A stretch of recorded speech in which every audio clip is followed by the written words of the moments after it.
Թբիլիսիի Սուրբ Գևորգ հայկական եկեղեցում տեղի ունեցել Սուրբ Ծննդյան պատարակ, որին մասնակցել են նաև Վրաստանի կառավարության ներկայացուցիչները։ Վիրահայերին հայերենով շնորհավորել է երկրի վարչապետը։ Գեորգի Կվիրիկաշվիլին իր ֆեյսբուքյան էջում շնորհավորել է հայ համաքաղաքացիներին ու եղբայրական հայ ժողովրդին Քրիստոսի Սուրբ Ծննդի ու Աստվածահայտնության տոնի առիթով։ Մեր հայ համաքաղաքացիներին եւ եղբայրական հայ ժողովրդին շնորհավորում եմ Քրիստոսի Սուրբ Ծննդյան եւ Աստվածահայտնության տոնի առթիվ։ Գովարժան է, որ մենք պահպանել ենք բարեկամությունն ու եղբայրությունը, որոնք դարերով են շարունակվում։ Համոզված եմ, որ վրացիներն ու հայերը սիրով ու հարգանքով շարունակելու են համակեցությունն ու նպաստելու են մեր երկրների զարգացմանը։ Մաղթում եմ բոլորին խաղաղություն, բարեկեցություն եւ հաջողություններ։ Հայ ժողովրդին հայերենով է շնորհավորել նաև Միացյալ Նահանգների կոնգրեսի հայկական հանձնախմբի փոխնախագահը։ Կոնգրեսական Ադամ Շիֆը ֆեյսբուքյան իր էջում անգլերենով ու հայերենով բարեմաղթանք է եղել Սուրբ Ծննդի կապակցությամբ։ Հայ համայնքին շատ ուրախ Սուրբ Ծնունդ եմ մաղթում։ Շնորհավոր Նոր տարի եւ Սուրբ Ծնունդ։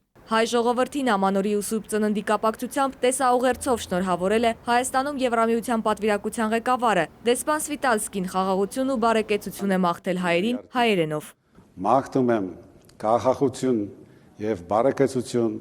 եւ թող որ ամրապնդվի սերը, հավատն ու երջանկությունը հայ ժողովրդի տաներում։ Շնորհավոր Ամանոր եւ Սուրբ Ծնունդ Հայաստան։ Աշխարհի հայաշատ վայրերում Սուրբ Ծննդյան տոնին հայերի հետ միասին մասնակից են դարձել նաև տեղական իշխանությունների ղեկավարներն ու հայկական համայնքի բարեկամները։ Կանե Ղազարյան, ժամը լրատվական։